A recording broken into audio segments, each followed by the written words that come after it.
व्हायला नको हवं होतं असं सुरुवातीपासून आम्हाला वाटत होतं. जे आले ते आपलेच आणि जे पडले ते पण आपलेच. लोकसभा निवडणुकीनंतर सुप्रिया सुळेंच्या प्रचारामध्ये तुम्ही अनेकदा दिसला, सहभागी होतात. कुठेतरी त्या प्रचारामध्ये सहभागी झालेल्याची पोचपावती म्हणावी लागेल.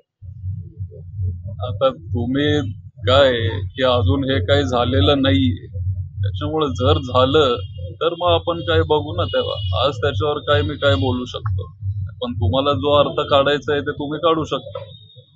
या संदर्भात आपण काकांना भेटणार आहे का? नाही, अजून काय झालंच नाहीये, त्याच्यामुळे काय भेटायचं काय आज कारण नाहीये. उद्या जर काय झालं, माझ्याकडे काय जर आलं ऑफिशियल, तर एखाद्या वेळेस जाऊन भेटीन. गेल्या काही दिवसापासून तुम्ही प्रचार करत होतात, विजय मिळालेला आहे. कसं विश्लेषण कराल या निवडणुकीत? काय व्हायला पाहिजे होतं आणि काय नाही व्हायला पाहिजे होतं असं तुम्हाला वैयक्तिक वाटतं? आता जे व्हायला पाहिजे होतं ते आता झालंय. ते तुम्ही सगळ्यांनी बघितलं. जे आम्हाला पाहिजे होतं ते सगळ्या कार्यकर्त्यांच्या कष्टाला फळ मिळालं आणि त्याच्यामुळे सुप्रियाताई तिथं बारामतीमध्ये निवडून आले. याचा आम्हाला सगळ्यांना खूप आनंद आहे आणि आम्ही सगळे निकालावर खूप खुश आहोत. 4 महिन्यानंतर विधानसभेच्या निवडणुका येऊ पाहतात. बारामतीचा शरदचंद्र पवार गटाचा उमेदवार कोण असेल? ते पवार साहेब ठरवतील. आज आपण फक्त इथं काम करतोय, लोकांचे जे काही प्रश्न आहेत ते सोडवायचा प्रयत्न आपण करतोय. शेवटी मी एक छोटा इथं एक कार्यकर्ता म्हणून मी काम करतोय, पण हे जे निर्णय आहेत ते पवार साहेबांच्या हातात असतात, किंवा जयंत पाटील साहेब असतील जे आपले पक्षाचे अध्यक्ष आहेत महाराष्ट्राचे, सुप्रियाताई असतील, सगळे वरिष्ठ नेते ते ठरवतील. एका बाजूला आपण उद्योग व्यवसाय पाहताय, तर दुसऱ्या बाजूला आपण बारामतीच्या राजकारणात सक्रिय झालेलं दिसतो. राजकारणात यायला आपल्याला आवडेल?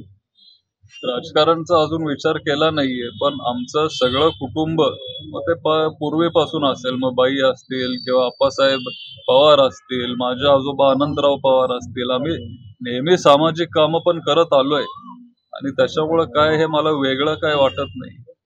बारामतीमध्ये जर तुम्हाला विधानसभेला शरद पवार गटाचा उमेदवार म्हणून संधी मिळाली, काय तुमचं? ते जर तरचे प्रश्न आहे, त्याच्यामुळे जर ते झालं तर मग ते आपण बघू. खरं तर ही निवडणूक पवार कुटुंबाभोवती फिरली गेली. ज्या उमेदवार जरी कार्यकर्त्यांच्या दृष्टीने असेल किंवा तुम्ही जो भूमिका घेतली विचाराच्या बाजूने जायचं, तुम्ही आधी देखील खूपदा सांगितलंय, परंतु पडला आहे तो तुमच्या घरातलाच उमेदवार पडलेला आहे. याकडे तुम्ही कसं करता? नाही, त्याचं वाईट पण वाटतं.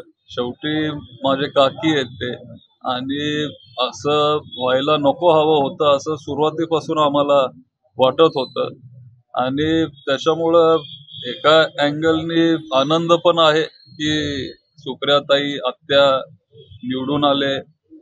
एक विचारांच्या लढाईमध्ये आपली तिथं जीत झाली, पण दुसऱ्या साईडला वाईट पण वाटतं, कारण जे आले ते आपलेच आणि जे पडले ते पण आपलेच. त्याच्यामुळं काय म्हणजे मिक्स्ड भावना आहे. निकाल लागल्यानंतर काही काकींशी बोलणं झालं?